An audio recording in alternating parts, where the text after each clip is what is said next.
Hello everyone, this is C. Isha Agarwal, your friend mentor in Guide for the Subject Audit, and I'm here to make the subject easy for you with fun things and in less timings. तो आज है हमारा day 13 17 day series का, जहां हम revise कर रहे हैं audit of items of FS and हमारा आज का टॉपिक है अदर इनकम। अब ये topic one of the smallest and easiest topics है audit of items of FS का। तो हमें आज की वीडियो में 10 मिनट से 1 मिनट भी ज्यादा नहीं लगेगा एंड आज के वीडियो में आपको इजीली सारी चीजें समझ भी आ जाएंगी एंड साथ साथ याद भी हो जाएंगी।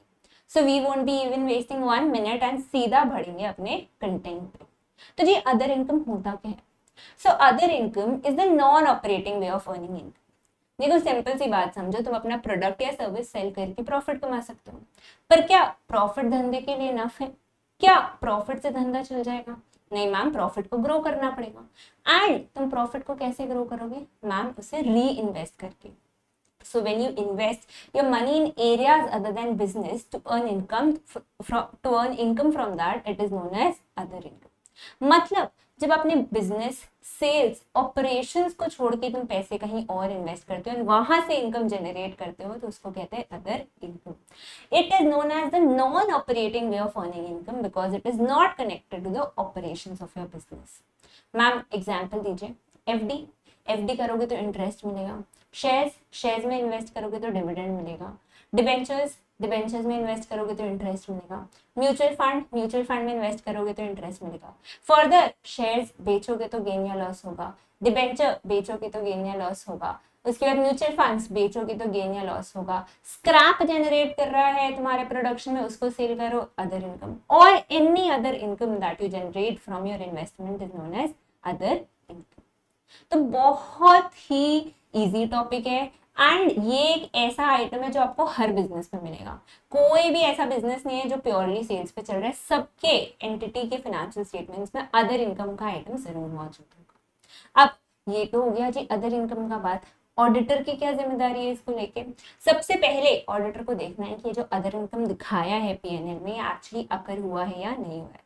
That is checking the occurrence assertion.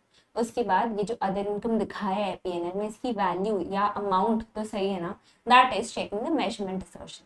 उसके बाद अदर इनकम जो दिखाया है पीएनएल में वो कंप्लीट तो है ना? That is checking the completeness assertion. And other income के रिगार्ड में जितनी भी डिस्क्लोजर रिक्वायरमेंट्स एज पर शेड्यूल 3 वो सारी कंपनी ने की तो है ना? That is checking the presentation and disclosure assertion. But before moving on to audit procedures, एक बात समझ लो कि ऐसे तो हर एंटिटी में अदर इनकम होता है and various types of other income होते हैं, बट जनरली 3 ऐसे अदर इनकम है जो हर एंटिटी में मौजूद होते हैं। इसीलिए जो ऑडिट प्रोसीजर्स है वो भी इन 3 इनकम पे जनरलाइज्ड है। मैम क्या है वो 3 अदर इनकम जो ऑलमोस्ट हर एंटिटी में होता है? सबसे पहले एफडी का इंटरेस्ट, उसके बाद शेयर का डिविडेंड एंड तीसरा म्यूचुअल फंड का गेन या लॉस। ये कुछ ऐसे आइटम्स है जो हर बिजनेस में आपको मिलेंगे एंड इसीलिए जो ऑडिट प्रोसीजर है वो भी इस पे जनरलाइज किया गया है। अगर कोई स्पेशल आइटम है, कोई स्पेशल ट्रांजैक्शन है तो उसमें ऑडिटर दूसरा प्रोसीजर लगा सकता है। तो सबसे पहले बात करते हैं अकरेंस, कंप्लीटनेस एंड मेजरमेंट की। यानी ऑडिटर कैसे चेक करेगा कि जो अदर इनकम दिखाया है पीएनएल में ये अकर हुआ है, ये कंप्लीट है एंड इसकी अमाउंट सही है। तो सबसे पहले बात करते हैं इसमें एफडी के इंटरेस्ट की। एफडी का इंटरेस्ट आएगा कहाँ से? मैम एफडी से। तो सबसे पहले ये देख लो कि सारी एफडी है ना, यानी list of FD as on closing date ले लो एंड उसके साथ साथ उसकी सारी डिटेल्स जैसे principal amount, rate of interest and number of days the FD was held for the period during audit ले लो। इससे आपको पता चल जाएगा कि जो इंटरेस्ट दिखाया है बुक्स में वो सही है या नहीं है। यानी principal amount into rate of interest into number of days the FD was held for the period during audit को मल्टीप्लाई कर लो एंड देख लो कि जो इंटरेस्ट आपके कैलकुलेशन से आ रहा है वो इंटरेस्ट बुक से मैच कर रहा है ना, यानी अरिथमेटिकल एक्यूरेसी तो सही है ना। पर मैम व्हाट इफ इन्होंने एफडी फेक दिखाई होगी? तो उसके लिए कंफर्मेशन से चेक कर लो। तो हर साल at the year and bank confirmation देता है कि एक अकाउंट में कितने सारे एफडी है या एक अकाउंट होल्डर के नाम पे कितने सारे एफडी है। तो चेक कर लो कंपनी के नाम पे जितने सारे एफडी है एज पर कंफर्मेशन वो बुक से मैच तो कर रहे हैं ना। फर्दर बैंक ये भी कंफर्मेशन देता है ईयर एंड पे कि उसने कितना इंटरेस्ट पे आउट किया कस्टमर को एंड कितना इंटरेस्ट अक्रू किया for the customer during the year. तो उसका भी टोटल देख लो एंड देख लो वो बुक से मैच तो कर रहा है। And the last and the final document for interest income is 26 AS। तो 26 AS से वेरीफाई कर लो इंटरेस्ट जो है वो मैच कर रहा है ना। अब मैम 26 AS क्या है? तो 26 AS is basically document that is generated by income tax department.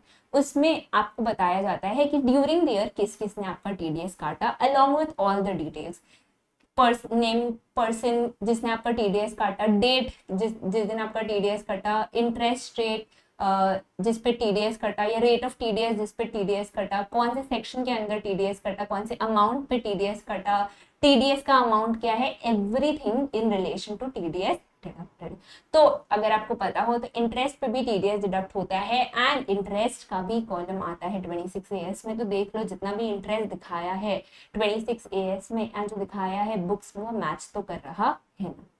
So very simple, ज्यादा कोई प्रोसीजर नहीं है। सबसे पहले लिस्ट ऑफ एफडी लेनी है अलॉन्ग विद सारा डिटेल्स। उसके बाद अरिथमेटिकल एक्यूरेसी इंश्योर करने के लिए principal amount into interest rate into number of days FD was held for the period under audit multiply करना है एंड चेक करना है interest as per calculation book से मैच कर रहा है या नहीं कर रहा है।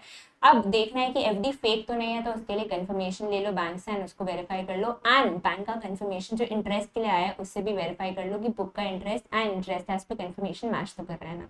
लास्टली 26 AS जो कि एक डॉक्यूमेंट है जो इनकम टैक्स डिपार्टमेंट जनरेट करता है, उसे चेक कर लो जो इंटरेस्ट अमाउंट 26 AS में दिखाया गया है वो बुक से मैच कर रहा है या नहीं कर रहा है।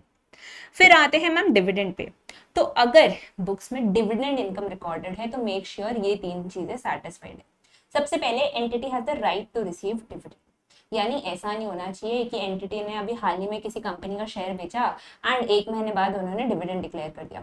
एंटिटी बोलती है हाँ हाँ 1 महीने पहले तो मेरे पास इसका शेयर था, पक्का ये मुझे भी डिविडेंड देगी। नहीं भाई, तुम अब उसके शेयर होल्डर नहीं हो तो तुम्हारा राइट ही नहीं बनता उसके डिविडेंड पे। तो देख लो जितना भी डिविडेंड रिकॉर्डेड है बुक्स पे उस पे एंटिटी का राइट तो है ना। फिर it is probable that economic benefits will flow, यानी ऐसा नहीं होना चाहिए कल कंपनी ने डिविडेंड डिक्लेयर किया और यहाँ आपने आज रिकॉर्ड कर लिया। नहीं भैया, अभी तो उसने सिर्फ डिविडेंड डिक्लेयर किया है, ये डिविडेंड डिस्ट्रीब्यूट थोड़ी किया है, डिविडेंड डिस्ट्रीब्यूशन स्टार्ट थोड़ी किया है। तो जब तक ये प्रोबेबल नहीं है कि future economic benefits will flow तब तक रिकॉर्ड नहीं करना चाहिए। एंड लास्टली अगर बुक्स में डिविडेंड पेएबल की अकाउंटिंग हुई है तो make sure that the amount can be measured reliably, यानी अगर आप डिविडेंड का अमाउंट एक्यूरेटली मेजर कर सकते हैं, एस्टिमेटेडली मेजर कर सकते हैं, तभी उसको अकाउंट फॉर करिए, वरना मत करिए। सो डिविडेंड के लिए ये तीन कंडीशंस इंश्योर करने चाहिए। सबसे पहले right to receive the dividend, दूसरा it is probable that future economic benefits will flow and तीसरा the amount of the dividend can be measured reliably. पर मैं बता दूं ये प्रैक्टिकल लाइफ में ऐसा नहीं होता, ये सब सिर्फ बुक्स में ही अच्छा लगता है। प्रैक्टिकल लाइफ में as and when the company receives the dividend तभी वो अकाउंट फॉर करती है। डिविडेंड रिसीवेबल का जमाना गया, अब लोग ये सब नहीं करते। जब जब कंपनी को डिविडेंड मिलता है तब तभी वो अपने बुक्स में अकाउंट फॉर करती है। एंड लास्ट इज गेन और loss on sale of mutual funds. तो अगर ड्यूरिंग द ईयर कंपनी ने कोई म्यूचुअल फंड बेचा है एंड उसमें उनको गेन या लॉस हुआ है तो आपको क्या चीजें चेक करनी है। सबसे पहले ये देख लो सेल हो गया है, मतलब ट्रांसफर ऑफ टाइटल भी हो जाना चाहिए। अब म्यूचुअल फंड्स का टाइटल कंपनी के पास नहीं रहना चाहिए। गेन और लॉस कैसे कंप्यूट हुआ होना चाहिए, carrying value minus redemption value. And तीसरा and the best weapon to check gain और लॉसेस म्यूचुअल फंड स्टेटमेंट, यानी म्यूचुअल फंड स्टेटमेंट में गेन और लॉस जो दिखाया है चेक कर लो, उतना ही हमारे बुक्स में भी दिखाया है ना, कोई चेंज तो नहीं है ना।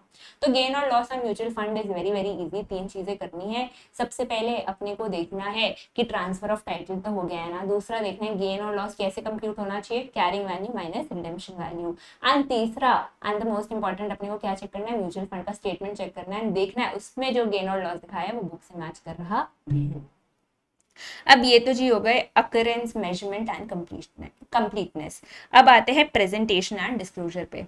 तो क्या क्या चीजें एक कंपनी को प्रेजेंट करनी पड़ती है एज पर schedule 3 in respect of other income. तो बहुत आसान है, सिर्फ क्लासिफिकेशन करना पड़ता है। Interest income, dividend income, net gain और loss on sale of investments and other non operating income का। तो बहुत ज्यादा आसान है, मुझे लगता है आपको कोई ऐसा दिमाग पे जोर नहीं लगेगा इसको याद करने में। चार ही चीजें हैं यार, interest income, dividend income, net gain और loss on sale of investments and other non operating income.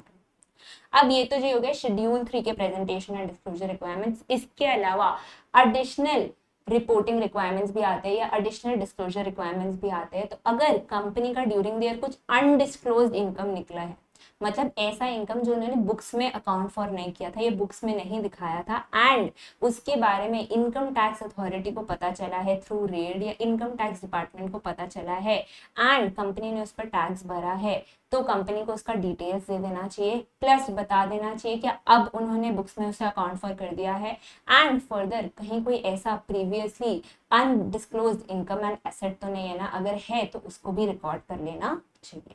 So undisclosed income is a very simple concept. तो जब कंपनीज अपनी इनकम छुपाती है या नहीं बताती है एंड बाद में थ्रू रेड या थ्रू छापामारी इनकम टैक्स डिपार्टमेंट को पता चलता है, जब उससे टैक्स लेती है तो उसको कहा जाता है अनडिस्क्लोज्ड इनकम। अब इनकम टैक्स को तो दिखा दिया, इनकम टैक्स को बता दिया, टैक्स भी दे दिया, पर अब बुक्स में भी उसको अकाउंट फॉर करना जरूरी है, इसलिए अनडिस्क्लोज्ड इनकम पे डिस्क्लोजर रिक्वायरमेंट आया, जहां पे कंपनी को डिस्क्लोज करना पड़ता है details of all the transaction and फिर बताना पड़ता है उन्होंने बुक्स में अकाउंट फॉर कर दिया है या नहीं किया है। फर्दर इसके बाद तो कंपनी को चौकन्ना हो जाना चाहिए, बता देना चाहिए और कोई प्रीवियसली अनरिकॉर्डेड या अनडिस्क्लोज्ड इनकम एंड एसेट तो नहीं है ना। So this was other income. 11 minute लग गए, 1 मिनट ज्यादा लग गया, मुझे लगता है वो तो रिविजन में लगी गया। बड़े बड़े शहरों में ऐसी छोटी छोटी बातें होती ही रहती है नहीं, बट ठीक है। दिस वाज अदर इनकम, बहुत छोटा सा टॉपिक था, मजा आया करके, चीजें सीखनी मिली एंड साथ साथ में याद भी हो गया। सो आज था डे 13 एंड कल अब हम मिलेंगे डे 14 में। अगर आपको आज का कंटेंट अच्छा लगा so do like share and subscribe to the channel and until then keep watching Naveen classes. Thank you.